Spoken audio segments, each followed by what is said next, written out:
Director Pereira, we see you've joined, and Director Murphy. Yep. Good afternoon, Mary Michael. This is Mike Murphy. Hi. Good afternoon. Director Pereira, can we do a sound check for you? Can you hear me? Yes, we can. Oh, I will okay. defer to you. I'll defer to you to start the meeting. I believe all the folks that we were expecting on the board are present. Okay, I don't, for some reason, I don't have a list of who's present, so I'll follow you on that. So let's call this closed session to order.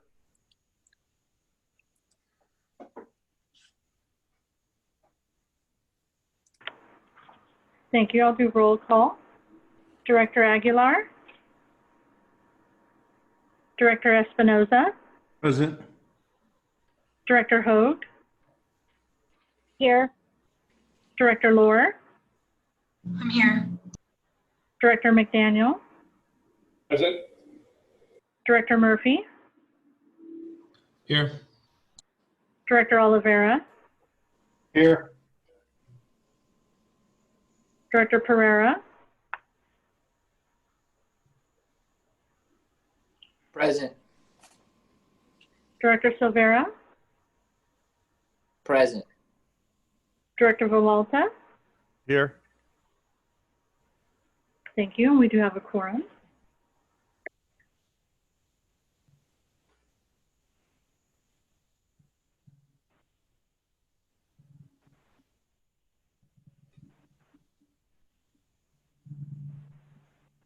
Did we lose you, Lloyd? I'm sorry, did we lose you, Chair Pereira?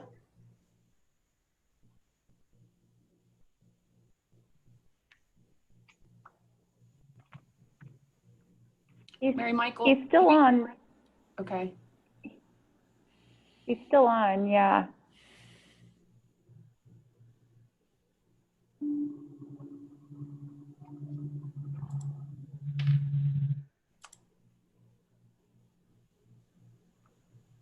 It dropped him off. He's trying to reconnect and he's also trying to call in. Okay. Thank you for that.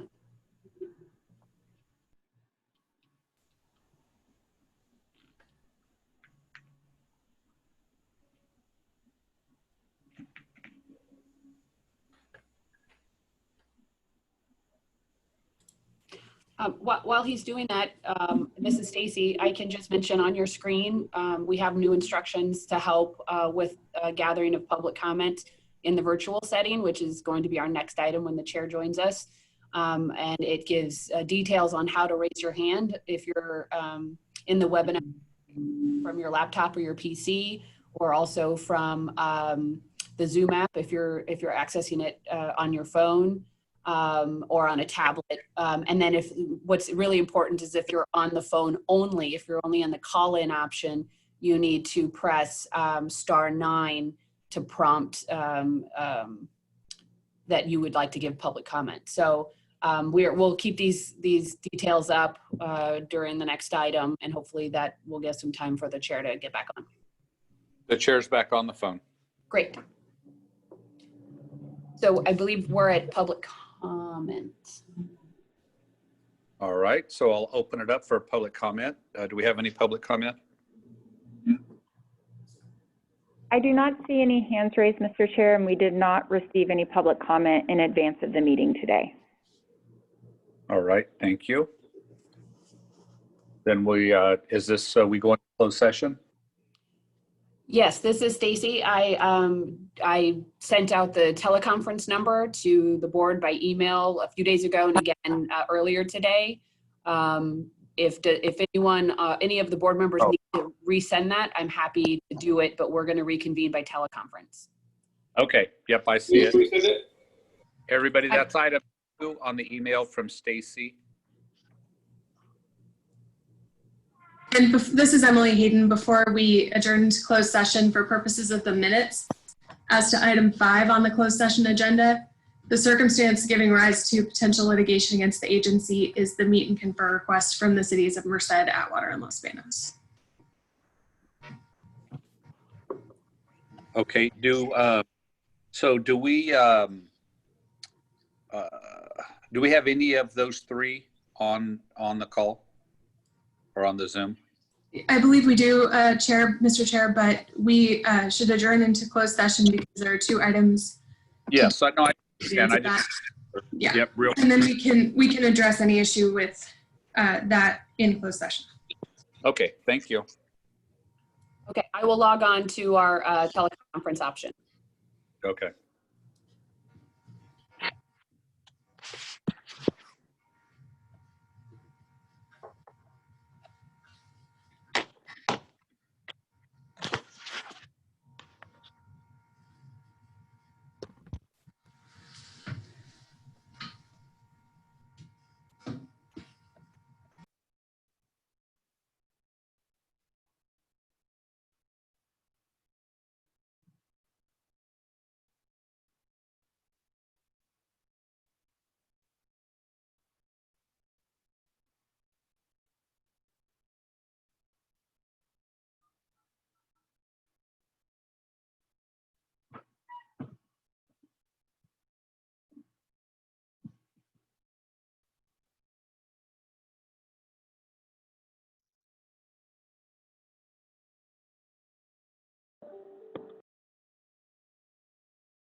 Good afternoon. The board members have not reconvened from their closed session yet, but we're going to go ahead and do some audio checks with some staff. So, Natalia, can we check your mic? Hi, Mary Michael. Hi there. Eric, can we do a sound check for you? Good morning, or I'm sorry, good afternoon. Hi there. I thought I had a question there, but anyway, that is a very brief explanation of each of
Good afternoon, this is Kyle. Hi, Kyle. We can hear you.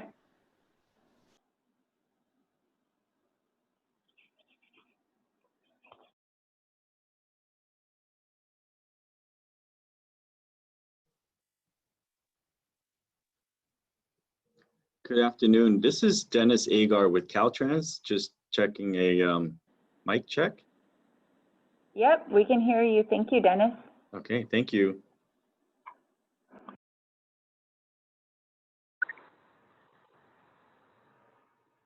Hello, this is Joy.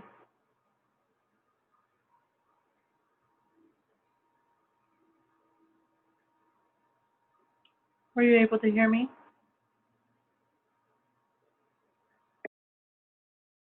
Yes.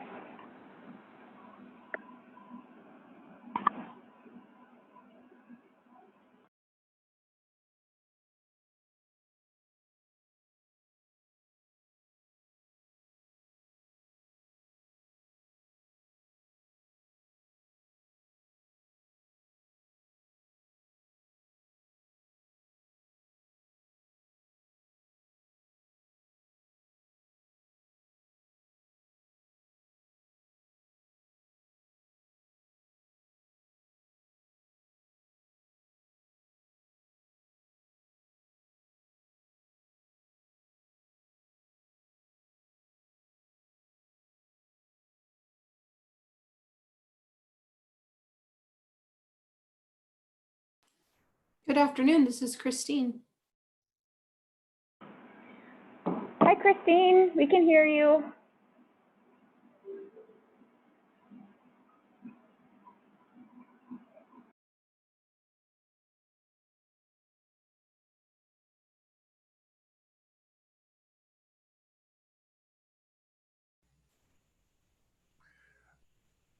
Mary Michael, it's Mike Villalta. Can you still hear me? Yes. Okay, thank you. And Nav, can we do a sound check for you? Hi, Mary Michael. Can you hear me? Yes, sir. Thank you. Thank you. We're waiting for board members to come back from closed session. So just to let folks know who are on the call, we're still waiting for the board members to come back. It'll just be a few minutes.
Gregoria, can we do a mic check for you?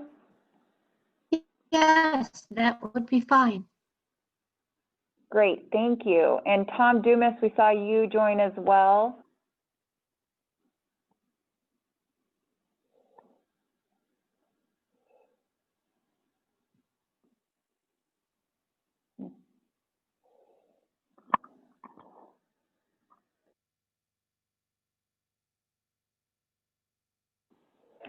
And once again, for all folks on the call, the board members are still in closed session, so it'll just be a few more minutes till they come back to the regular meeting.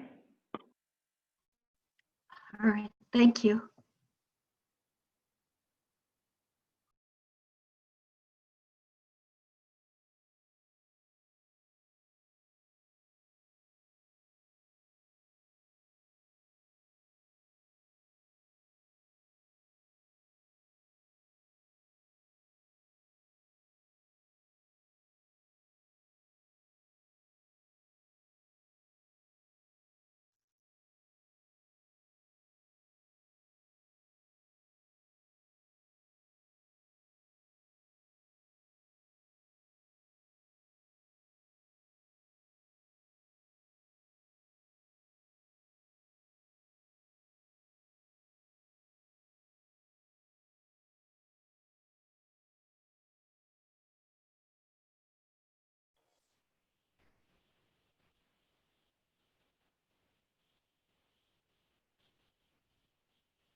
Mary Michael, this is Silvera. I'm back on. Hi, Director Silvera, we can hear you. Thank you. Emily Hayden's back on as well. Great. We have several board members who stayed logged in, who we still see. We'll just do a mic check. Let's see, Director Murphy. Yeah, I'm here, Mary Michael. Excellent. Director Oliveira.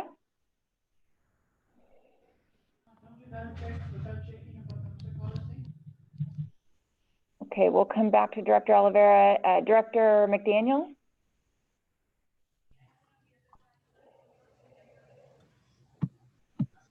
Director Oliveira is here.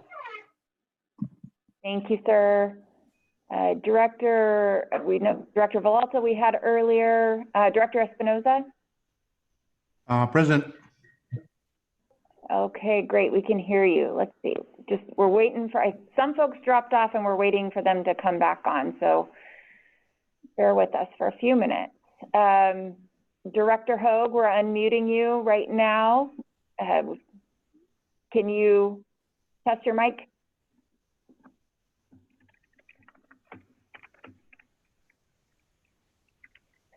Director Hoag, can we check your sound? Can you hear me? Yes, there you are. Thank you. Okay.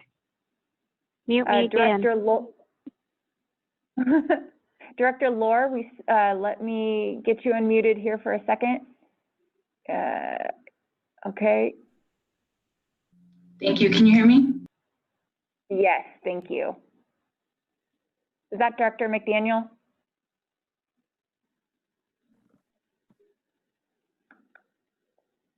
Okay.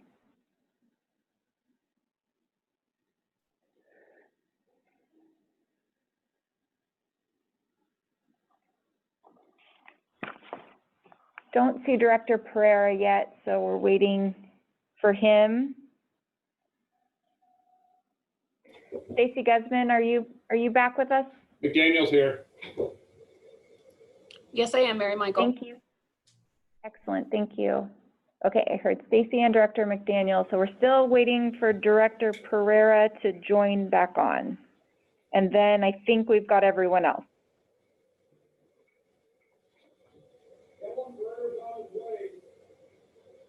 Pereira is on his way. Excellent.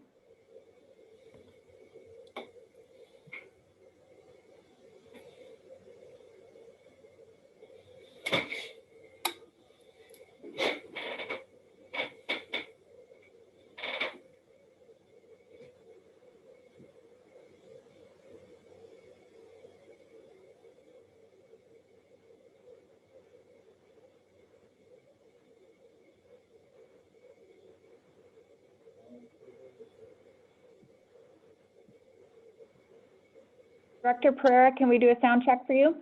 Yep, Pereira is sounding. Can you hear me? Yes, and I believe we've done audio checks for all the other board members that are present today. Okay. Could you list who is in attendance from the board, please?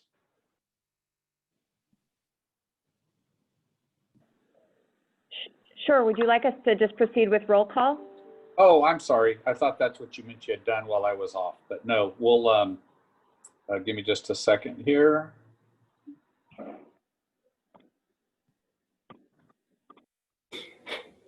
All right, so at 3:13, I will call the meeting to order. Chair Creighton is unable to be here, so I, as vice chair, will run the meeting. Now, if you would please call the roll. Thank you. Director Aguilar, Director Espinoza, Espinoza present. thank you. Director Hogue, Can you hear me? I'm here. yes, thank you. Director Lohr, Here. thank you. Director McDaniel, Present. Director Murphy, Here. Director Oliveira, Here. Director Silvera, Present. Director Villalta,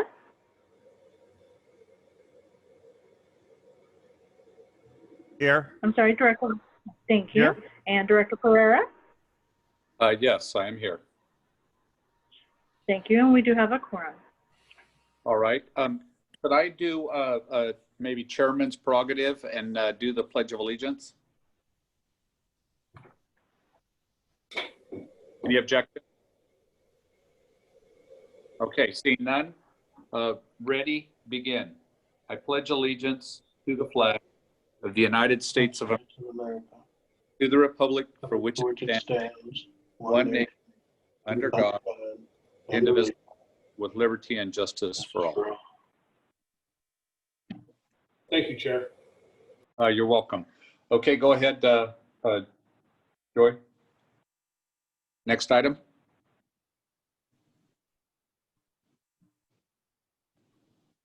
Report out. Okay. This is Vice Chair Pereira. I will report out that we had closed session on 3 items, numbers 3, 4, and 5, and staff was given direction. There were no votes taken. Okay. Would the chair will entertain a motion to approve the agenda? McDaniel will motion to approve. Mr. Chair, this is Stacy. If I could suggest, would the board consider moving item 13C to follow public comment? That's the report from Caltrans. We have Caltrans District Director Dennis Agar on the line. That would be fine. Maker of the motion, would you accept that change? Yes. Okay, is there a second? Second, Lohr. All right, thank you, Director Lohr. All those in favor signify by, oh, we have to roll call it? Yes, please. Go ahead. Director Espinoza, Yes. Director Hogue, Yes. Director Lohr, Yes. Director McDaniel, Aye. Director Murphy, Yes.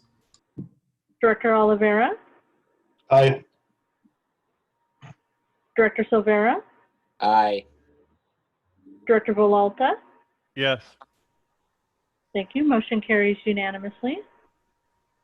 Thank you. We'll move to item 9, public comment. Oh, I'm sorry. We'll actually move to item 13C. Caltrans report. Please go ahead. Hello, this is Dennis Agar, Interim District 10 Director for Caltrans. Just want to do a quick mic check again. We hear you very well. Thank you. Very good. Thank you. Thank you, Chair, and also members of the commission, of your board. Appreciate the opportunity to move us up as far as our Caltrans report early in your agenda item due to the conflict that I have with another commission meeting that I have to attend to shortly. With that said, I would like to take this opportunity to reintroduce myself. Those who don't know me, I just started back as the interim District 10 Director in August, about a month ago, and I'm happy to be back in District 10. Previously, I was the District 10 Director prior to Dan McElhenney, who you've met over the last couple of years, and I look forward to continuing the partnership that he's continued to do as I come back here in District 10. And I do, just so everybody knows my intentions, and I am looking forward to coming in as a permanent District 10 Director once again for years to come, and we'll see how that goes. Depends on the procedures and with our new leadership team up in headquarters. I would like to just share a little bit about myself as far as my background with Caltrans. I do have over 30 years of Caltrans experience in different positions. I'm coming down here again from headquarters. I was the division chief managing the statewide maintenance program, and that was involving about 7,000 positions and about $2.2 billion of operating budget. And that was a great experience this last couple of years up in headquarters, and hopefully with that experience and coming back to the district, I can provide even more value as I serve District 10 and of course the communities within our boundaries, such as Mississippi County. I also, like I said and mentioned before, I was the previous District 10 Director for almost 5 years. And then prior to that, I have a lot of experience here in District 10 in different various positions. I was the Deputy District Director for Maintenance and Operations, and also as the Deputy District Director for Program Project Management starting in 2005. I did have other headquarters experience as the Division Chief for the statewide program for traffic operations. And so I'm very fortunate to have a lot of diverse experience across the state and along in my last part of my career here. I do plan to serve, like I said, hopefully permanently for years to come as the permanent District 10 Director. As far as updates, I do have my acting Deputy District Director, Gregorio Ponce, who could add to further updates. And I wanted to also confirm that the board, your board has received my letter that has more detailed information on projects, traffic investigations, and of course our maintenance activities that we're performing in your county. So hopefully you all had a chance to review that and read it. And of course, if you have any questions, either during our update or afterwards, please let us know. I do want to share from a statewide level with Caltrans and all the challenges that all of us are dealing with. Statewide, as you know, we continue to do what we can to protect our employees due to COVID-19. We are have our essential workers, as you see us out there, our maintenance folks, our crews are out there, our construction inspectors are well out there to continue to do what's necessary to keep our highways open, keep it safe, and keep it in good operating condition. So we continue to deal with COVID, of course, with the additional stressors of the fire statewide, unprecedented times, as we all know, and we're trying to keep our employees and all the employees in the public safe, and working with all our first responders out there in these fires. I think out of the 12 districts across the state, 2 are the only districts, and we're one of them, that so far is not suffering with the fires. The last fire we dealt with was last month, the Moak fire in Tuolumne County. Fortunately, that's 100% contained. Now, all the other fires in the Northern California, and of course, the West Coast here in California, we're having to deal with those ongoing fires. With fires comes PSPS, the public safety power shutdowns. We did experience that in our rural counties here in District 10, and we're always trying to be on top of those to respond accordingly with any signals, blackouts, or any traffic control that's necessary in those areas. So we continue to push and make sure we're always prepared for any PSPS efforts that go across the state. The other challenges that I'm sure we're all familiar with also is the challenge on homelessness and unsheltered encampments within our state right away, and of course, within the counties and the cities. That is a statewide challenge. We're having to follow CDC guidelines. We're having to take direction from our governor's office and agencies to work with our partners to address the homelessness and encampment challenges we have.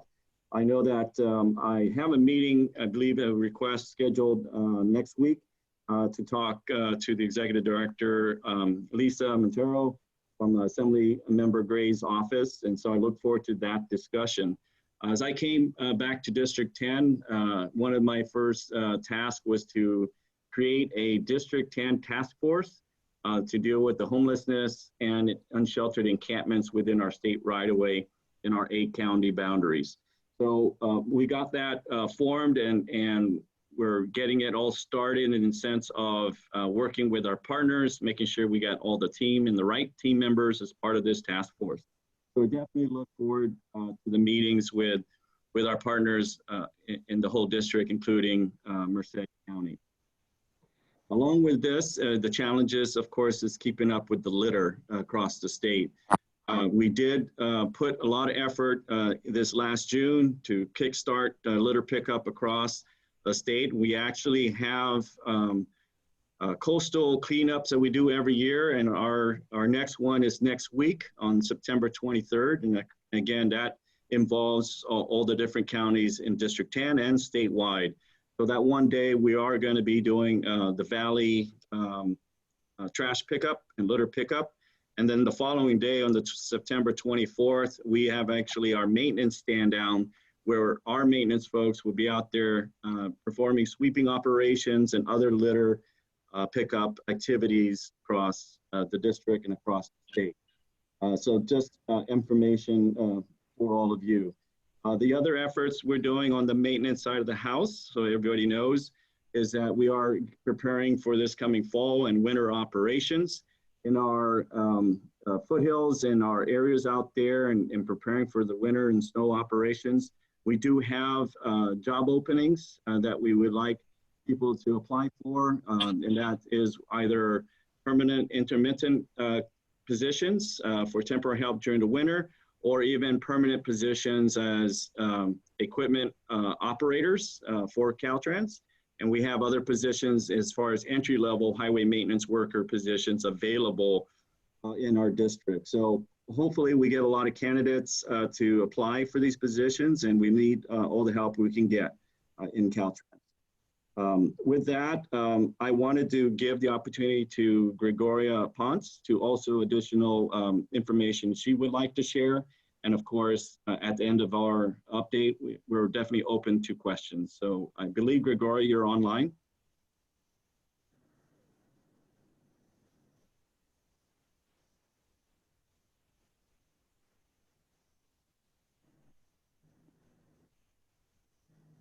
I know she was online just a minute ago. I am. I Oh, there you go. was on mute. Forgive me. Hi. Good afternoon. Thank you, Dennis. I do have a few items. I'll just jump right in.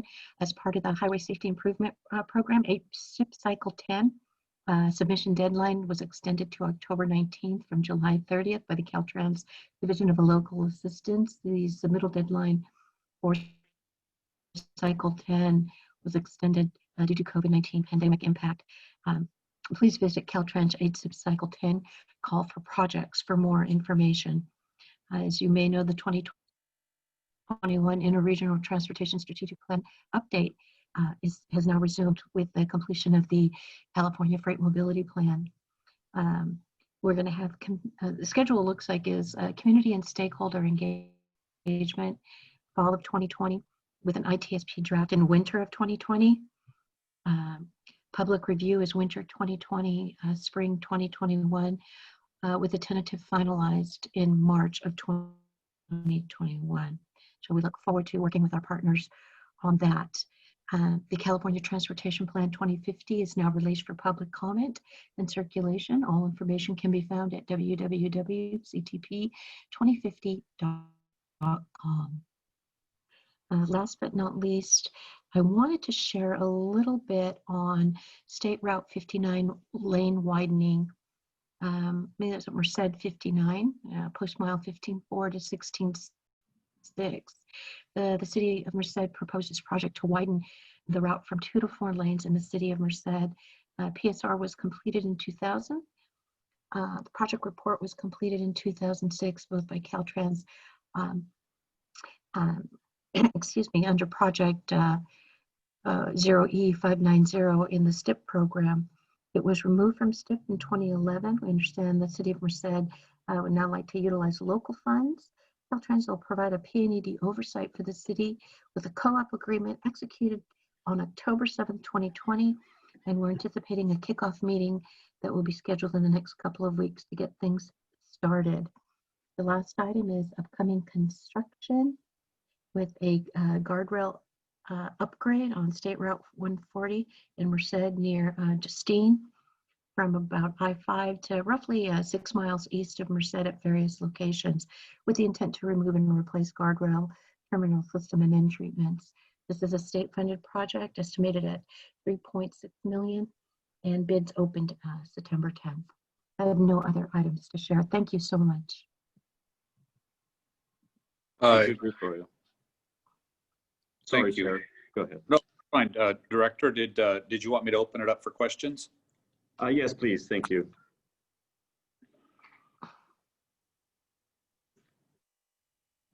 Well, I think the letter that you sent us was a pretty thorough report. Were there any questions or concerns for the director? Okay, seeing none. I would just like to thank you for attending our meeting. I know that we have quite a few small highways in Merced County, and so it's nice to have you at our meeting and allow us to communicate. Obviously today there's nothing, but well, I do. I had shared with your local staff that on North Highway 59 at Turlock Road that there's some vision issues with tree growth. Okay. And so anyways, and so then your ground crew was out there mowing, and so I stopped and asked them, and boy, they were pretty informed and said that your tree crews were out working on the fire damage, and that when they got back to Merced, that they would be out to take care of the issue. So thank you for that. You're welcome. Thank you for letting me know. Appreciate the feedback. All right. Well, thank you for your time. We appreciate your report. All right. Thank you, Vice Chair, and rest of the members. All right. We will go back up to number 9, public comment. Do we have any public comment? I do not see any hands raised, Mr. Chair, and we did not receive any comments in advance of the meeting today. All right. Thank you. We'll move to item 10A through G. It's information only. Were there any questions from the board? Okay, seeing none, we'll move to item 11, consent calendar, items A through E. Were there any corrections to the minutes?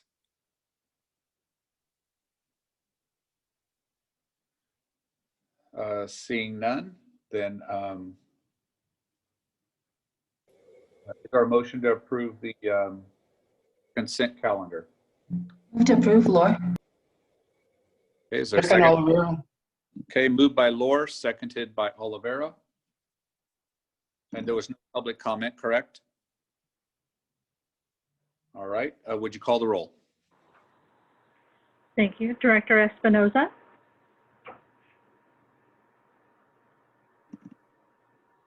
Director Espinoza. Director Hogue. Yes. Director Lohr. Yes. Director McDaniel. Aye.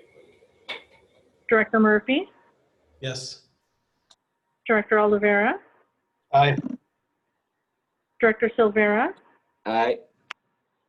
Director Vilalta. Yes. Thank you. Motion carries unanimously.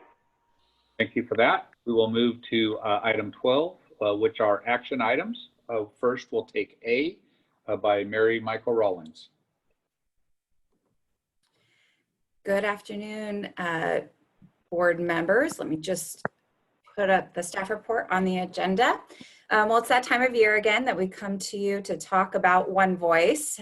Just like everything else in 2020, it seems though, we talk about normal life in a different way or how to do things differently. And this is no exception this year. Normally we would be coming to you to kick off the program for 2021. And this year we are but we're looking for a little bit more specific direction from the board, and staff has presented a number of options for you to consider today when it comes to the One Voice program this time around. So we would be happy, should the board desire to kick start the program planning off right now, work with the jurisdictions on their delegation selection, on identifying policy priorities, and continuing with a program just as we have done for the past several years. Should the board select this option, we would ask for you to authorize the second one-year contract extension with Townsend Public Affairs, our lobbyist. The second option would be to continue the One Voice program into 2021, but in a hybrid format, which would include the same policy platform development timeline that we usually have, and with a platform adopted by the board, however, with no trip to Washington, D.C., and we would reserve all our advocacy efforts to be done in different ways remotely. The Valley Voice program, for example, this week, which a couple of the directors were on, were all done remotely, either conference call or video meetings.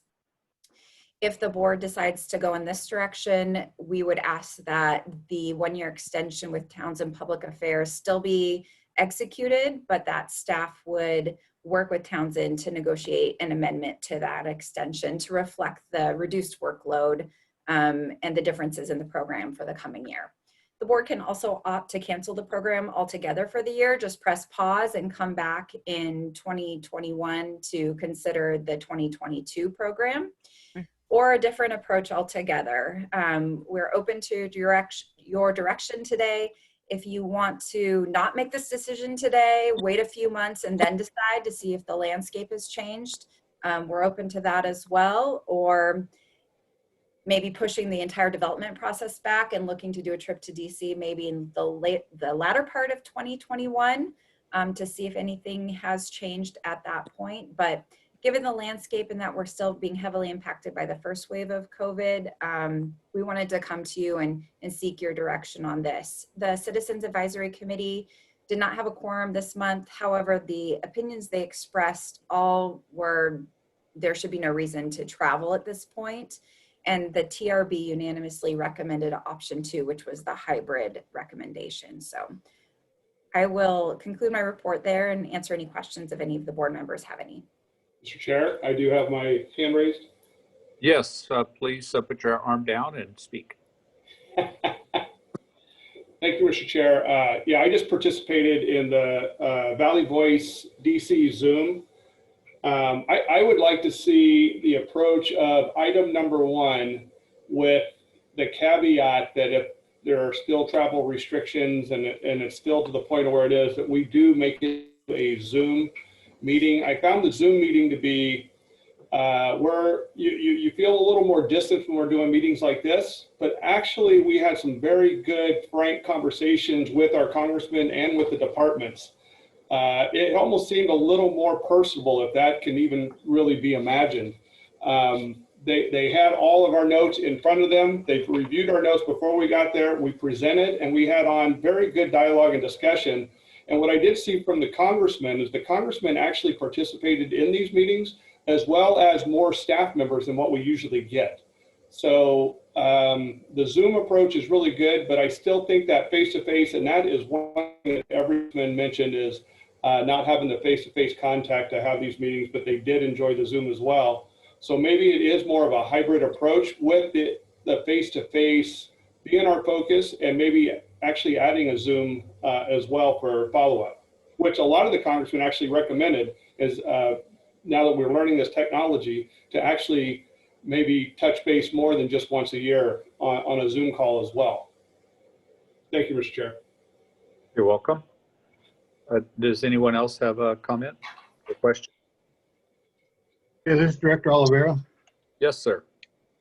Yeah, I like the approach of, hopefully we can go on a one voice trip and go face to face, but until then we go with option 2, and depending on travel restrictions, whether to stay with just a Zoom or take the trip, because every one I've been on, they've all said, if you don't come here and walk the halls and get your point across, you're not going to be successful. You got to be there and put your face in front of them and state your case. So I like the option, if we can't travel, go with 2, but if we can, at any way possible, go back there, I think that would be the way to go. Okay. I have a question for probably both McDaniel and or Oliveira. What do you think, going through the policy council, do you think that maybe the broader approach would be on Zoom or, online, and then maybe just have a smaller group of people go back to DC if travel is available in the springtime? Could something like that work? Well, yeah, Supervisor McDaniel here responding to that. I don't know if it would be better with a broader group, because we have figured out how to do our strike teams. One thing about Policy Council and doing the Valley voice is that we have a larger contingency, but yet these people really did want to meet with us because you had the entire Valley in representation. But just a caveat, this past year, just announced to the public today, because of our lobbying efforts, we were able to acquire $36 million in project funds through the whole, through the Valley. One, the Tulare project, as well as the Diamond Grade project in Stockton. So our efforts are heard, and as soon as we were on the call with the Department of Transportation, they thanked us for those efforts, and they said it was a direct result of our lobbying efforts over the past 6 years on those projects. Okay, any other directors have questions or comments? Mr. Chair, this is Director Laura. I do have a comment. I had my hand raised for a bit, but I put it down because it was getting kind of tiring. This year was my second year on One Voice, and I agree with both directors, McDaniel and Oliveira. The face-to-face is needed, but I do want to support the possibility of travel restrictions. So maybe it'd be like a combo 1 and 2. So plan A is an in-person, whether it be earlier in the year or later in the year, and then a Zoom virtual as plan B. Okay, is that in the form of a motion? Sure. I'll second that, McDaniel. Okay. Thank you. All right, we have a motion by Laura and a second by McDaniel. Any further discussion?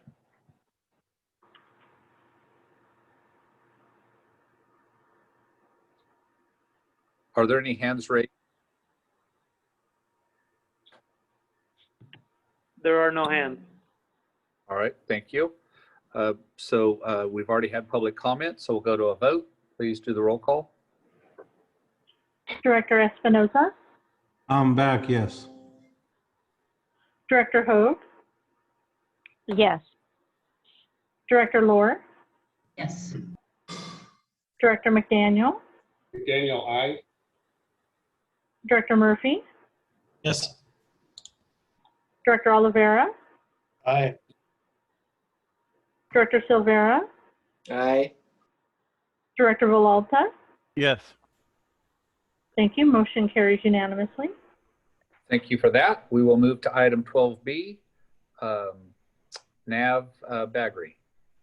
Thank you, Chairman Herrera. This item is to amend MCAG's current year budget. The amendment is to increase the budget by $199,000. The changes to reflect the following changes: to incorporate YART's short-range transit plan, which was approved by this board last month, is to increase by $100,000 to do the study.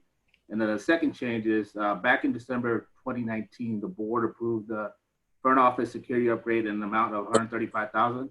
This amendment allows to move the remaining unspent funds from fiscal year 1920 to 2021 in an amount of $99,000. Staff is seeking approval for a budget amendment 1 for the MCAG in an amount of $199,000. Any questions?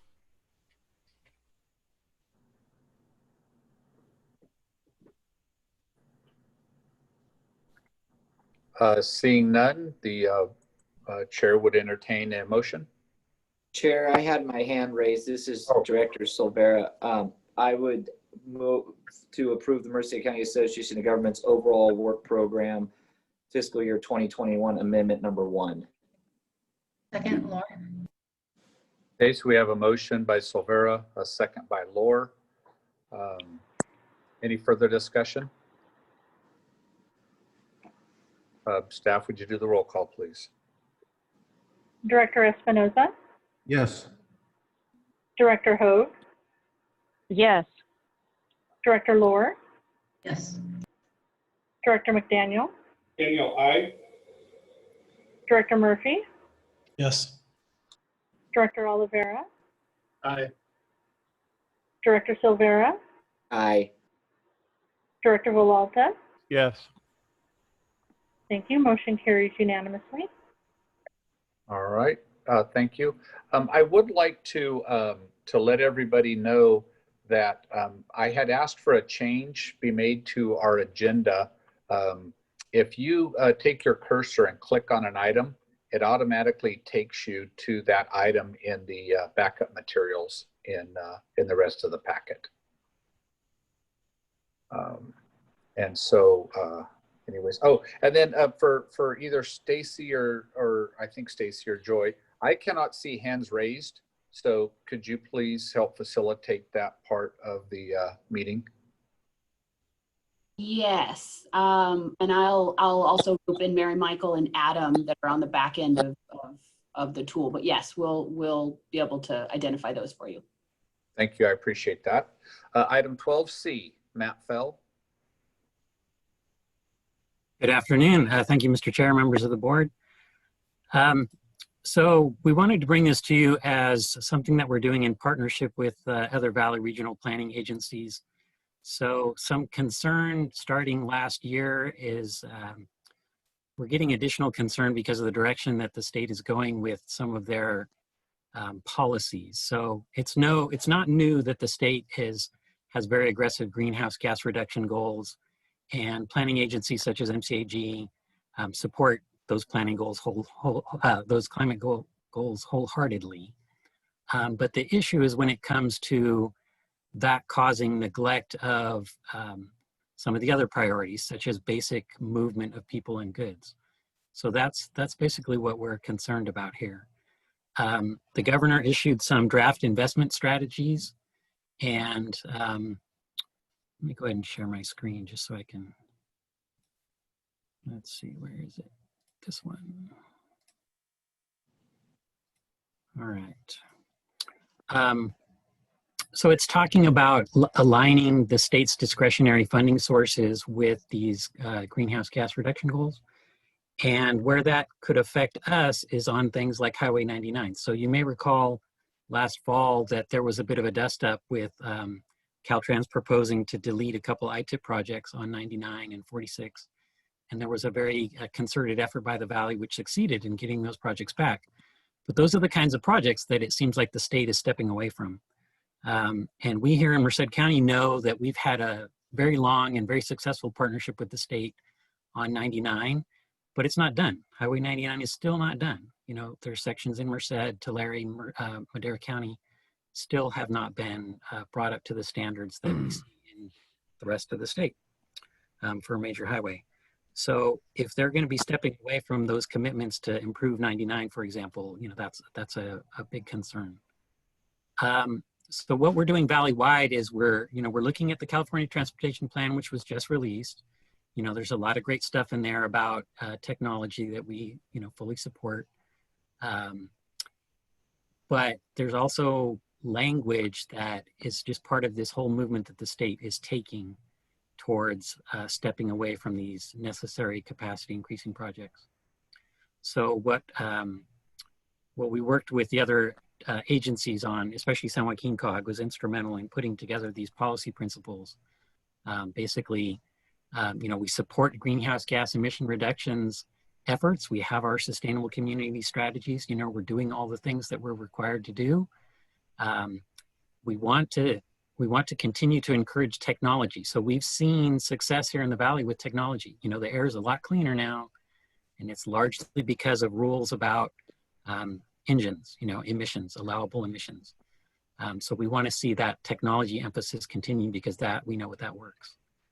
But what we're concerned about is not recognizing the importance of travel, so people need to get around to be able to do the things they need to do. The economy needs that travel. And if you restrict travel in the areas that still need improvements there, for example, the Valley and the rural parts of California, we feel like that's clamping down on our economic opportunity. So basically what we're asking for is board consideration of these policy principles. And we will also be coming back to you later with some comments on the California Transportation Plan. But at this point, this is in response to those investment strategies. So if you have any questions on this or the related efforts, I could answer those for you.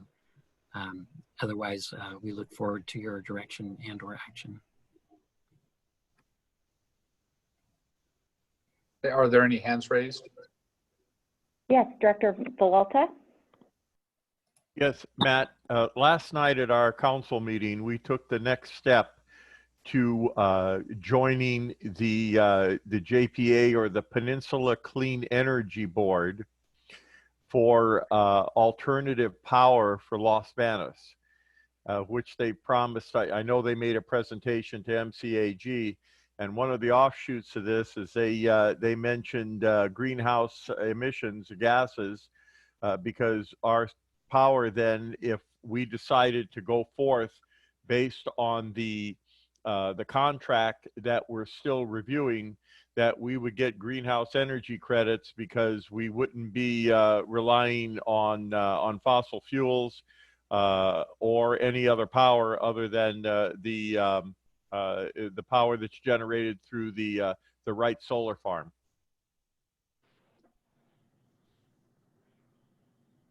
Okay. Have a hand raised? No additional hands. Okay, any other comments for those who raise their hand? Okay, seeing none, we will, the chair would entertain a motion.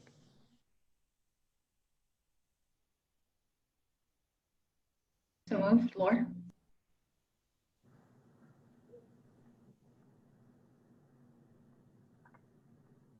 Second, Olivera. All right, and there was no public comment. Please call the roll. Director Espinoza, Yes. Director Hogue, Yes.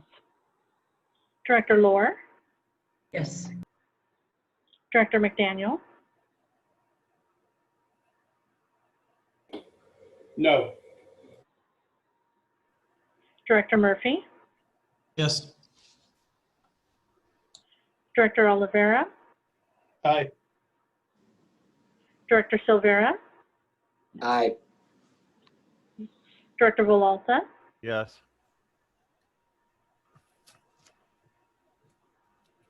motion carries. Thank you. We'll move to item 13A. Matt Fell. Thank you, Mr. Chair, members of the board. Just had a couple updates, and one of them actually Darren already let you know. That was great news that 2 California Valley projects got awarded build grants, Stockton Diamond and the Tulare 99. So we're extremely happy about that and the success of the Valley Voice delegation. The West Side Commuter Bus Study, that technical work continues. They're crunching the numbers and they're looking at setting up the workshop and outreach, which is going to be a virtual format. And then they're also looking at some targeted outreach and communicating with the City of Los Banos on opportunities to engage with commuters, because it can be challenging to talk to people even in regular times. And then just to let you know that staff's working on the FTIP, the Federal Transportation Improvement Program. So that's a major programming document that'll be coming up in a couple months. And then after that, next spring, we'll be having another CMAQ call for projects. So we'll keep you informed about that and give you plenty of notice for that call for projects before that happens. So if you have any questions, I could answer those for you.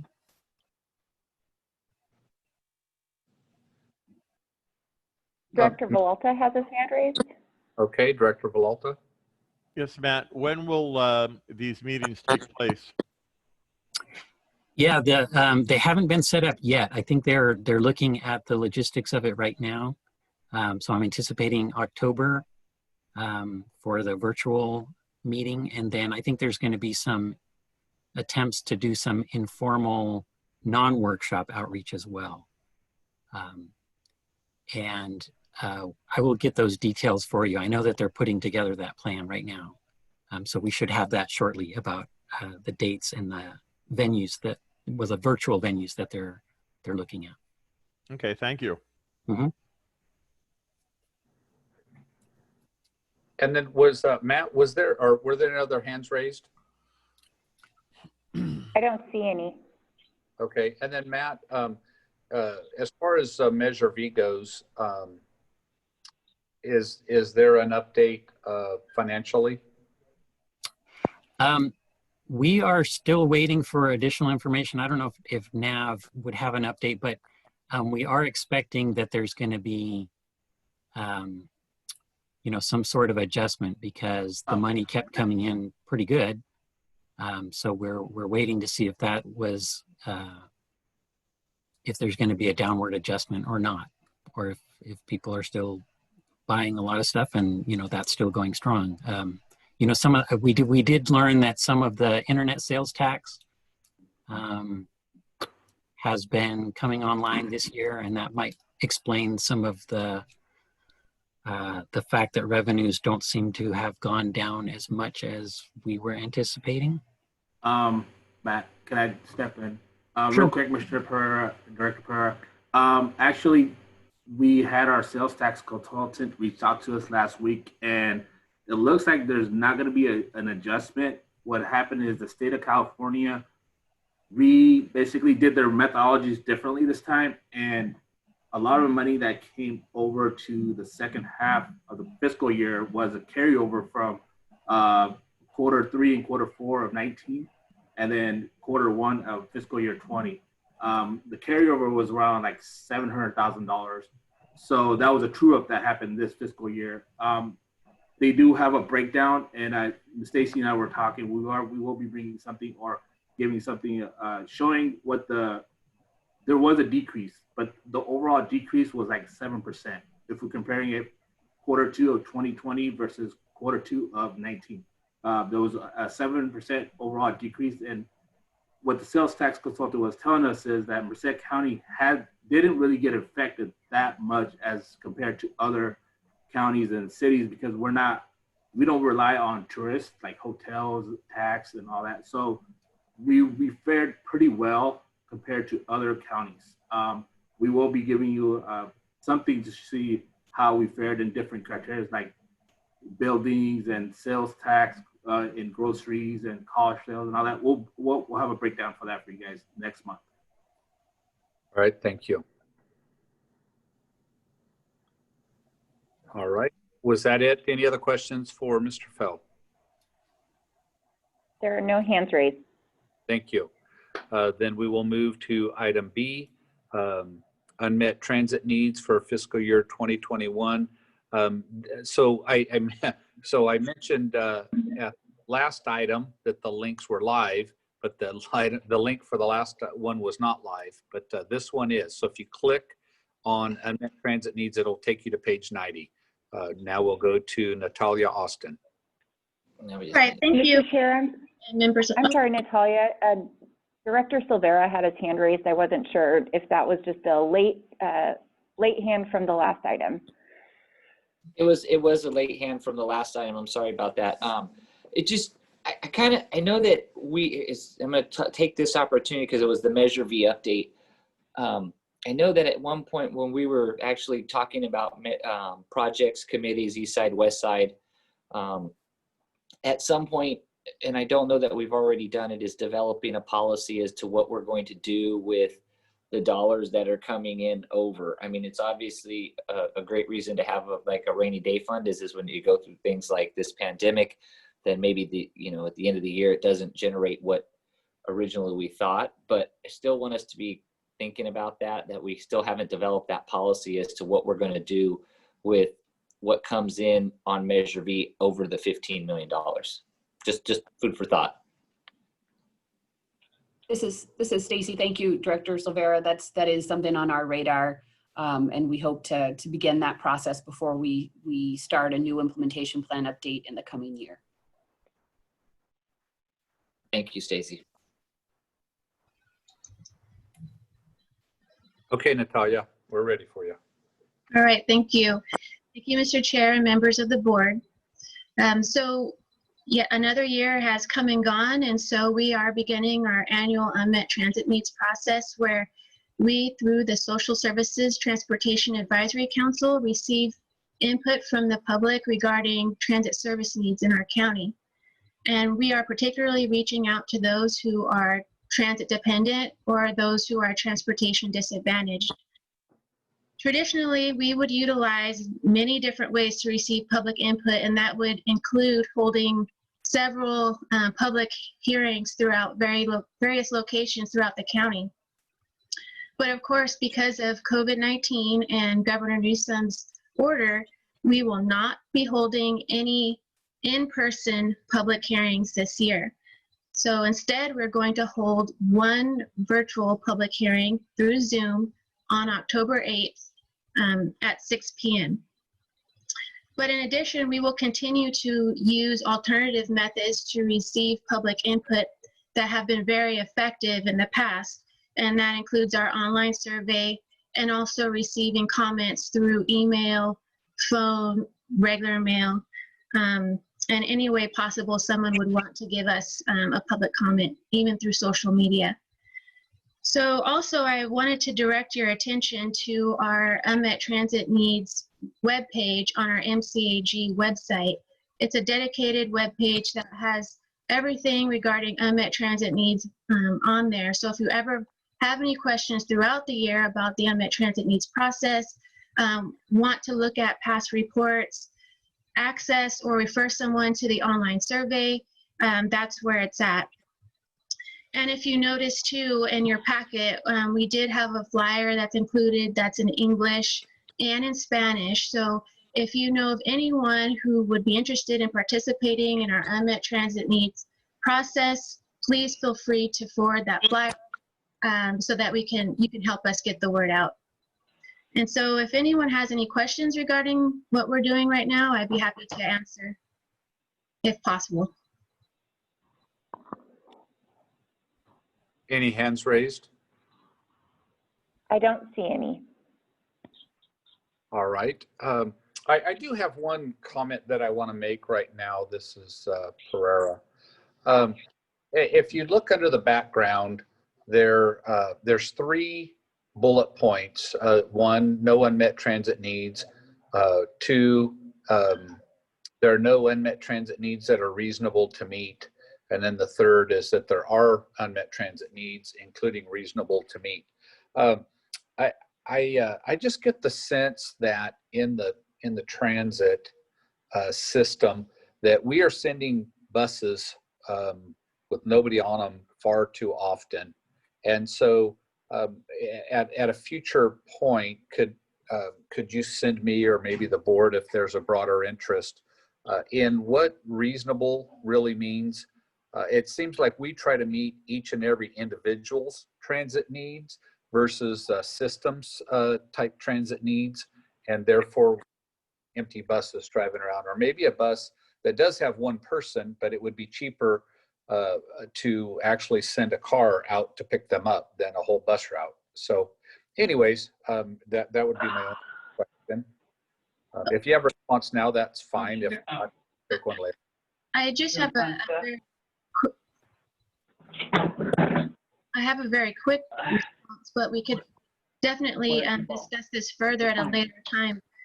Particularly for this process, the unmet transit needs process, there is the reasonable to meet criteria, and that's also in the packet.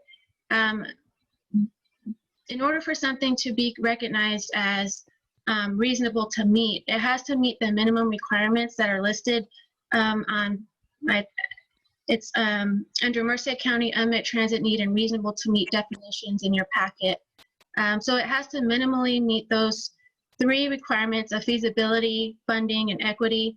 And then the other areas that they have to consider before making the reasonable to meet recommendation are community acceptance and analyzing potential ridership and also cost effectiveness. So there's a lot that goes into assessing whether or not something will be considered reasonable to meet by the SSTAC when they review the comments or any new service that's recommended. But of course, I mean, there's more that could be discussed at a later time, and that would be, we could definitely get together and discuss whatever you'd like on that. Yeah, because I mean, I read the minimum requirements and the areas for consideration. I just don't know that I mean, I guess my question is are we applying the definitions accurately, effectively, and efficiently? And so, yeah, I'll leave it at that. But yeah, I would love to have a conversation with you in the future. Sure, that would be great. I welcome that. Thank you. You're welcome. All right, any other hands raised? No, sir. Okay, then we will go on to, let me scroll my agenda here. So we've already done item 13C. So we will now move to the Transit Joint Powers Authority for Merced County. There is no informational items under 14, so therefore we'll move to consent calendar 15. Were there any questions regarding the consent calendar items or comments? Chair, this is Director Silvera. Motion to approve the consent calendar is submitted. Second, Laura. All right, been moved by Silvera and seconded by Laura. Public comment was already taken. All those in favor, or let's do the roll call. Director Espinoza, Yes. Director Hoag. I'm sorry, Director Hoag. Director Lohr, Yes. Director McDaniel, Sorry, that was me. Yes, I say yes. thank you. Director McDaniel, Director Murphy, Yes. Director Oliveira, Aye. Director Silvera, Aye. Director Villalta? Yes. Thank you. Motion carries. All right, thank you. We will move to, well, there are no items under 16. We will move to 17. Item A, Transit Joint Powers Authority for Merced County Monthly Update. Christine Chavez. Good afternoon. Thank you. Good afternoon, directors. Is anyone interested in hearing detail on either the ridership or a maintenance and operations update? Nope.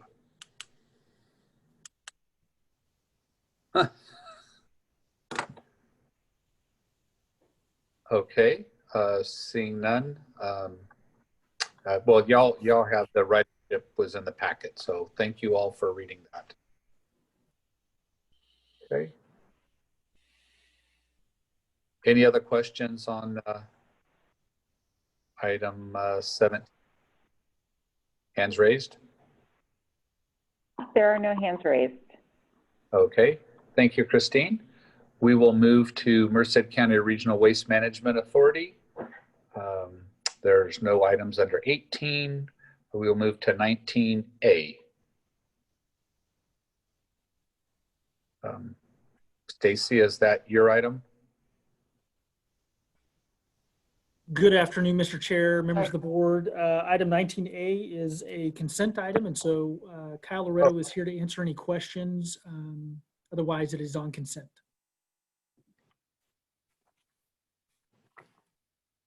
Chair, this is Director Silvera. Motion to approve the consent calendar as submitted. Second, Laura?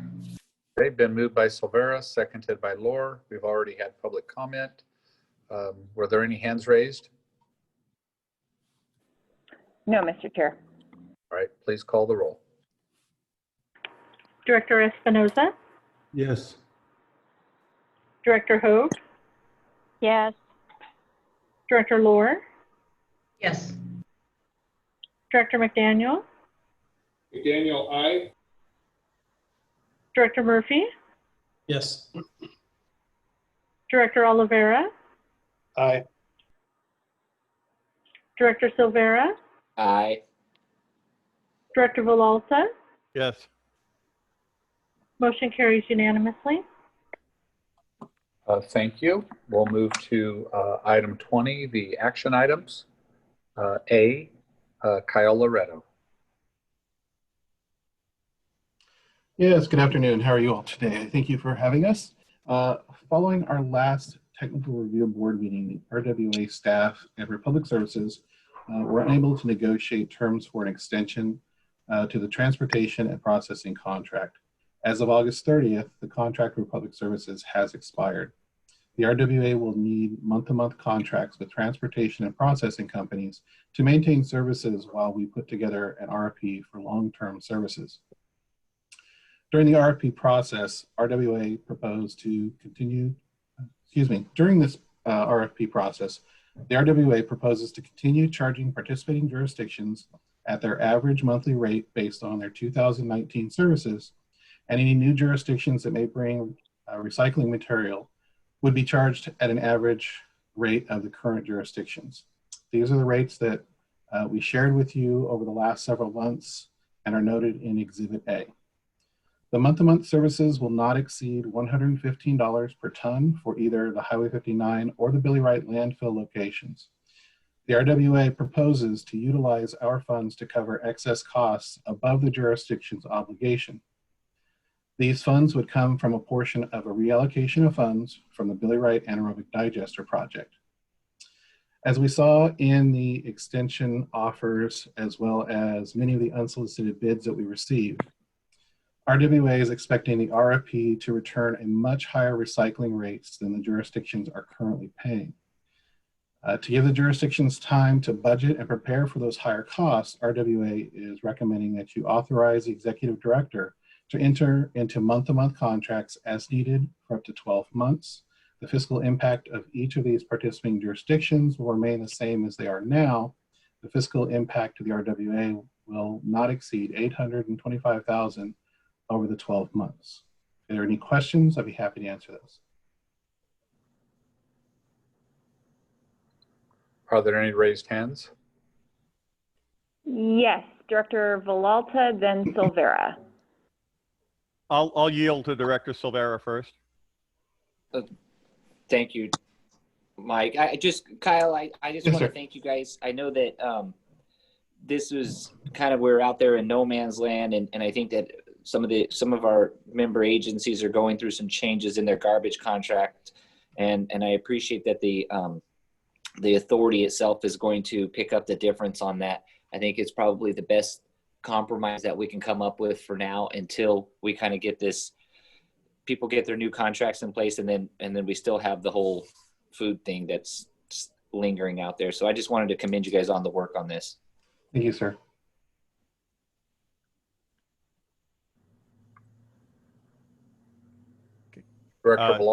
Thank you. Yes, I want to echo that, Kyle. Thank you. This is a great move. And so just to reiterate, there's going to be no increase in costs then, correct? No, we are proposing to keep the rates at the average of what the jurisdictions had paid over the 2019 year. And those, as I said, those are in the staff report, and those will maintain until we get an RFP in place and a new contract for everyone. And we hope to get that out and done by the end of this year, which would get everyone plenty of time to work the new rates into their budgets. Thank you, Kyle. Mm-hmm. Any other hands raised? Yeah, Director Silvera has his hand raised. Okay. Thank you, Mr. Chair. If there are no further comments, I'd make a motion to authorize transport and processing of recyclable materials month-to-month contracts. I would second that. Okay, been moved by Silvera, seconded by Villalta. Public comment was already taken. Would you please call for the roll vote or roll call vote? Director Espinoza, Yes. Director Hogue, Yes. Director Lohr, Yes. Director McDaniel, McDaniel, aye. Director Murphy, Yes. Director Oliveira, Aye.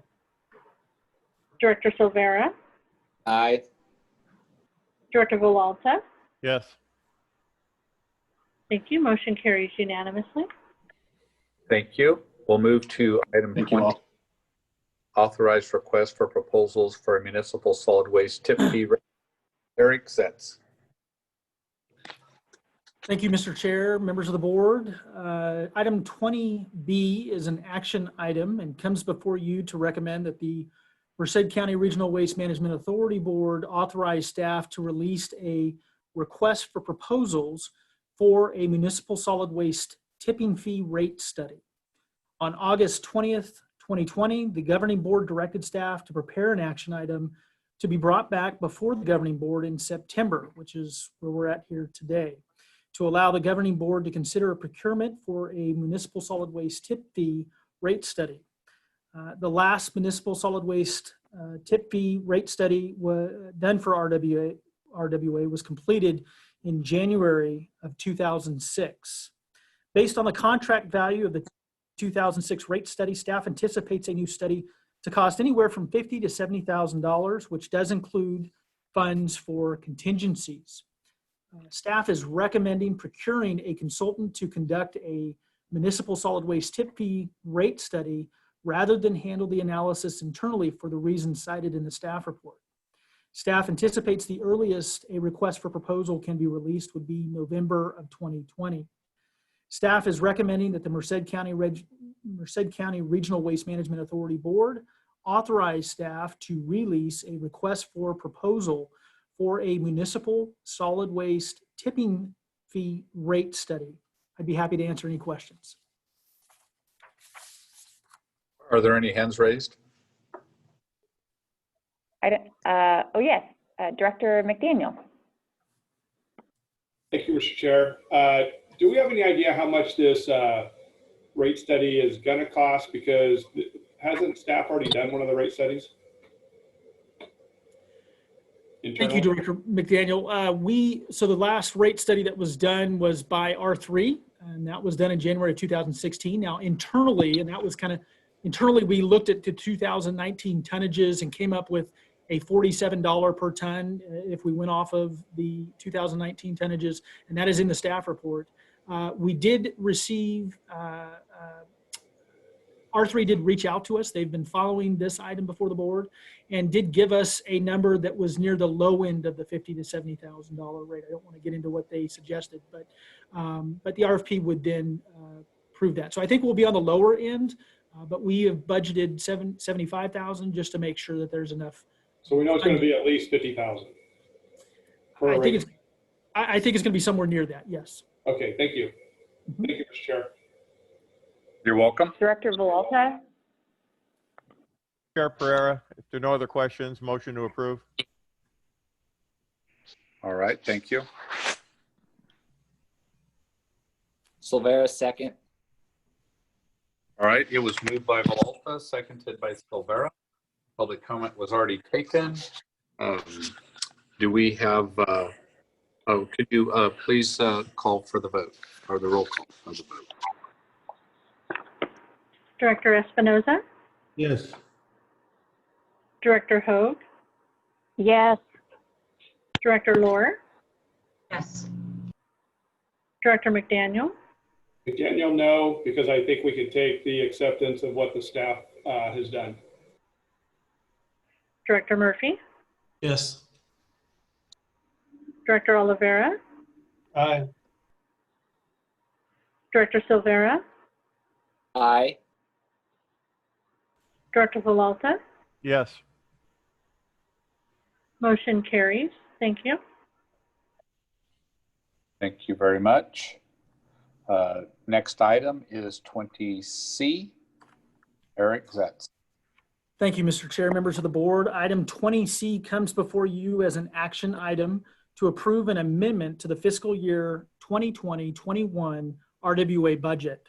Staff is seeking approval from the board to amend the fiscal year 2021 budget to remove funds from the capital improvement project budget number 80053 in the amount of $1.5 million for the construction of Senate Bill 1383 compliance facilities at the Billy Wright landfill, and reassign $900,000 to the tip fee study project in an amount not to exceed $75,000, and to cover overage expenses related to the transport and processing of recyclable materials month-to-month contracts that are in excess of the approved rates for the existing participating jurisdictions for a maximum of 12 months or $825,000, or until such time that the governing board authorizes a new agreement, and authorize staff to carry forward the remaining fund balance towards the future potential construction of Senate Bill 1383 compliance facilities. On June 18, 2020, the board approved the RWA fiscal year 2020-2021 budget, which did include funds in the amount of $1.5 million for a Senate Bill 1383 compliant facility to be constructed at the Billy Wright landfill. On June 18, 2020, the board directed staff to pursue a cost proposal of what it would take to relocate the anaerobic digester, which is owned by Zero Waste Energy LLC, from Monterey, where it's currently housed, to the Los Banos facility that is Billy Wright. To date, Zero Waste Energy has not provided a cost pro forma nor a cost proposal for staff to consider. On August 23rd of 2020, the Los Banos City Council directed their staff to begin negotiations with Mid-Valley Disposal to finalize a franchise agreement for both the transport and processing of residential and commercial garbage, recyclable, and organic waste stream materials. Los Banos is currently considering a 10-year franchise agreement. If the city of Los Banos removes their organic waste stream material from Billy Wright landfill, staff believes that there will not be enough organic waste stream material to support the proposed anaerobic digester from Zero Waste Energy, which is located in Monterey, to the Billy Wright landfill. Additionally, on August 20th of 2020, the governing board directed staff to draft a policy to draft a policy to relax flow control requirements for diverted materials. This would be recycling and plant-based materials. This is not trash. This was for all jurisdictions. This item is to be brought back to the governing board at a later time for future discussion and adoption at a later meeting. On September 1 of 2020, the agreement with Republic Services for the hauling and processing of recyclable materials also expired. Staff is therefore pursuing the month-to-month contracts for recyclable hauling and processing services as a short-term solution with the intention of procuring a term agreement for the participating jurisdictions. In the interim, staff is proposing to cover the cost difference of the month-to-month contract services that exceed the approved rates under the expired Republic contract of January 2015. This amendment would eliminate one capital improvement project for an anaerobic digester at Billy Wright Landfill and appropriate funds to the Capital Improvement Project Fund. The transferred funds would be programmed to pay for the tip fee study that the governing board has directed staff to begin work on and pay for the overage costs resulting from the month-to-month contracts for the transportation and processing of recyclable materials, and have the remaining funds carried forward to future potential construction Senate Bill 1383 compliant facilities for the benefit of Billy Wright. This concludes my presentation. I would be happy to answer any questions. Stacy, do we have any hands raised? Director Silvera has his hand raised. Thank you, Chair. Eric, I just looking at this item as just really a cleanup piece of work here to kind of fund the overages on the month-to-month contract, and is also the rate fee study. And I do appreciate the what is left over out of the redirection of that money is still going to be moved forward to still cover what is inevitably coming down the pike in the 1383 compliance. Correct. So I don't know if there are no other hands raised, Mr. Chair. I would make a motion to approve the amendment to fiscal year 2020-2021 budget for the RWA. Laura? Were there any other hands raised, Stacy? There are no other hands raised. All right. Is there a second? Yes, Laura? Thank you. It has been moved by Silvera, seconded by Lohr. We have already done public comment. If there are no hands raised, would you please call for the roll vote? Director Espinoza, Yes. Director Hogue,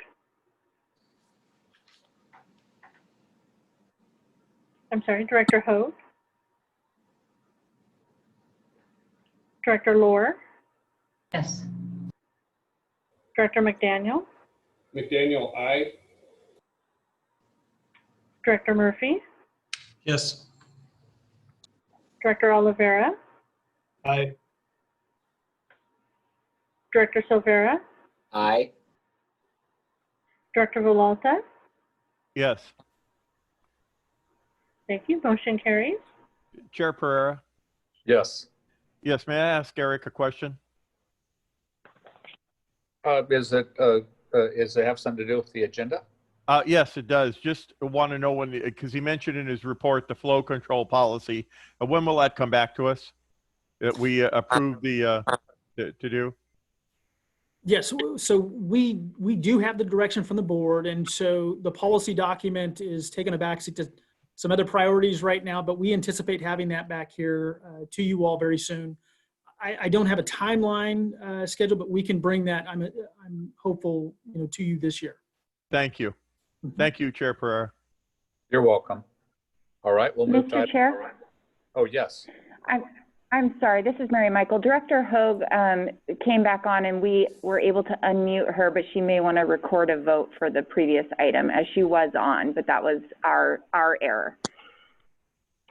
Okay. I say yes. Thank you. So noted. Thank you. All right, and now we'll move to item 21A, Merced County Regional Waste Management Authority Monthly Update. Eric Setz. Yes, thank you, Mr. Chair. In keeping with our discussion, I know this is in your packet. I'm willing to present, but with the interest of time, if you would like to, if you had any questions, I'll be willing to present. Otherwise, I'll leave it to you all. Yep. Any hands raised? Mr. Chair, this is Stacy. Yes. If I could just ask Eric just to speak briefly on the San Luis Water District assessment item, just for transparency purposes. Okay. Eric, would you do that, please? Absolutely. Thank you. So I will do that. And so tonnages are good, up 4%. LEA waivers going through December. Eric, just a second. Oh, yes, I'm sorry. Yeah, okay. The request was just for the San Luis Water District assessment. Understand. Okay. San Luis Water District is before you now. On June 18th of 2020, the board approved a lump sum payment to the San Luis Water District in the amount of $93,795. On August 5th, RWA received, the Water District gave us an invoice telling us that we owed them $35,678.58. We began to have dialogue with them to figure out, we didn't have records that stipulated that we own the property. What in the APN we were referring to was this 088-07029, which was transferred from CalMat. And so what we later found was that it was separated out into APN 078200075B, in which we own the water rights to that parcel.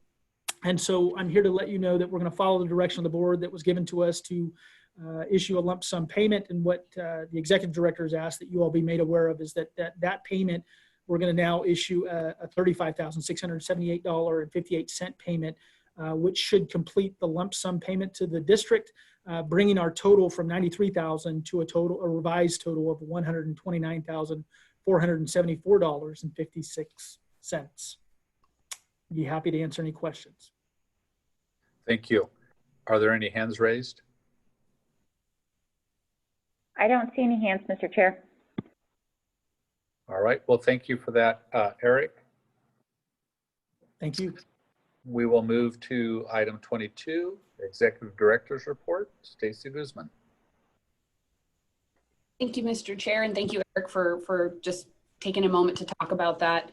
I want to just mention a few things briefly.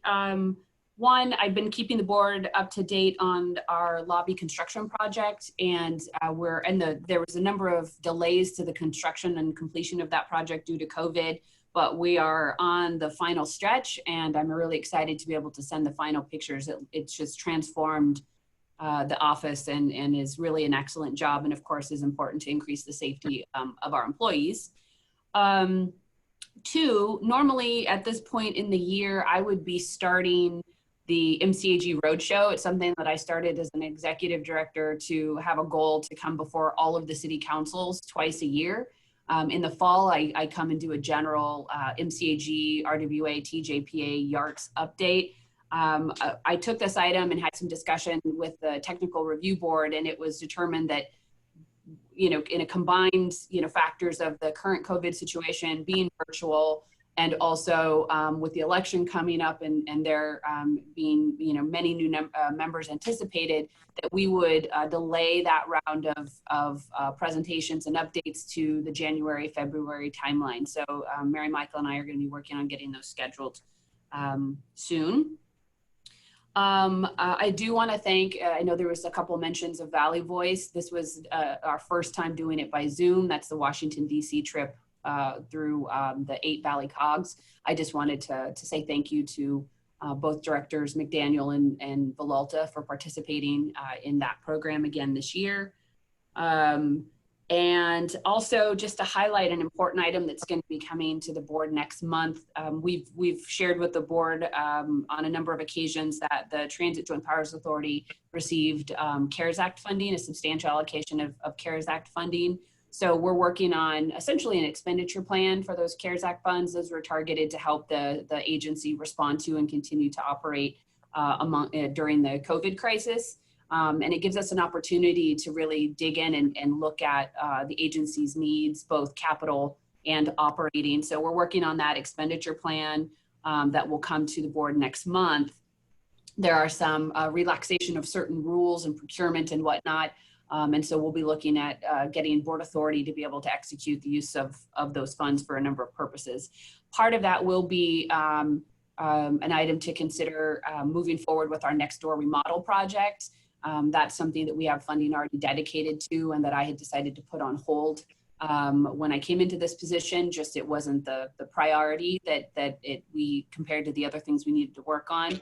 But in light of the economic situation now and the funding that we have dedicated and programmed to that project, we feel that now's the right time to move forward, especially in light of kind of the longer term COVID mitigation measures that will likely be in place to help provide extra staff or extra space for staffing, more spaced out quarters and whatnot. So all of that to come next month. And then lastly, I will mention, I did just want to highlight quickly that if you've noticed, our agendas looked a little different this month. We are trying out a new format. I think it's a little more consistent with maybe how the local jurisdictions agendas are, where they're bucketing items on information, consent, and then really focusing on the staff time and board attention on those action and discussion items. This was all intended to just better organize the items and also help streamline our meetings a little bit better. So if there's any feedback on that now or by email or a phone call after the meeting, I'd be happy to take that. And then I promise the last thing is there has been some interest expressed on using video. I know we have the video links or the boxes up right now on the Zoom stream. So I have been participating in watching other COGs and their meetings. And I know there was a few members that had inquired as to whether or not we would use video during these meetings. We would be able to do that. We can start doing that now.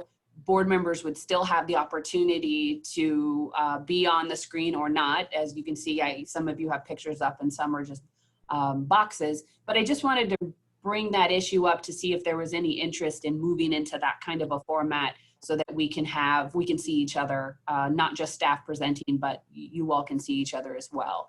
So I'll leave that out there as a question if anyone wants to speak to it or ask questions about any of the other items. But some direction on the video component would be helpful. Thank you, Mr. Chair. You're quite welcome. Well, we will move to director's reports, and then if you have some feedback for Stacy, you could or you could do it in your director's report. Stacy, would you please call on folks as they raise their hand? Yes, I see Director Murphy. Thank you. Just comment on the question about video. Yes, I think that would be a good addition to be able to see video. And I'm actually in favor of doing in-person meetings if we could find a space. Probably wouldn't be a dais, but a large enough room. I'd actually be in favor of that as well with masks on. That's all. Thank you. Director Silvera. Thank you. I agree with Director Murphy. I like having the ability to be able to have video and not just the audio. And I would be in favor of in-person meetings. I know that would I don't know what that would do as far as our rotation. We'd have to find a big enough room and probably set it up one place versus jumping from county to city or to whatever. I don't know how that would work, but as soon as we can get back to the in-person meetings, I would appreciate that too. Thank you. Okay.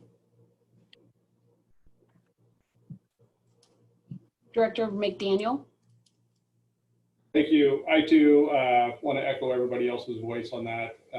I feel the same way strongly. I think we do better work when we're all in it together.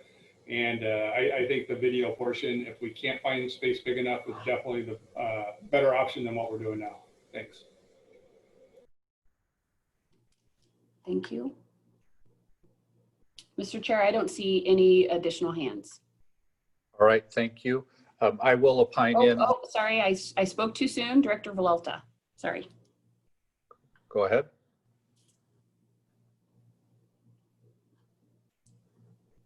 Director Volta? Yeah, I was muted. Well, if you need the community center and you want to use that to come to a meeting or two, let us know. And yes, I'd like to meet in person again. And if possible, I'd like to see everybody's face. Aw, thank you. Well, maybe not everybody. Okay. Thank you. You're welcome. All right. Any other raised hands? Okay. So I would too like to see us meet, and I would prefer the in-person. You know, some sort of auditorium space that would allow us as a board to be 6 foot apart, and then have an audience space. Maybe not necessarily open to the public. You know, still taking the, well, unless it's really big, but you know, still taking the public comment, but at least allow audience space for the staff. Anyways, and then I also wanted to just make a mention. You know, as we look at this green waste, and I guess Eric, are you still in the meeting?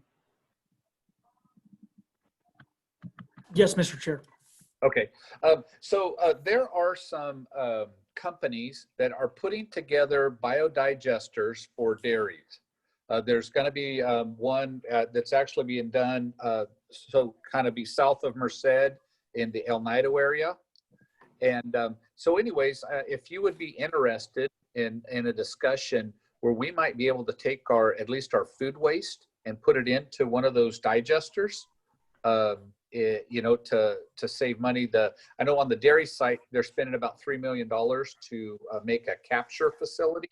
And then the gas will actually be piped to a central point where they will then generate either gas or then gas into power. So I just kind of wanted to throw that out there. I think in today's times with as expensive as everything, that help to look outside the box on that one. Yes, thank you for that. And I absolutely would be interested, and you know, that lends very handedly into the Senate Bill 1383 conversation we've been having. So any information, please share. And that goes for all of the directors. I would be happy to participate and be involved.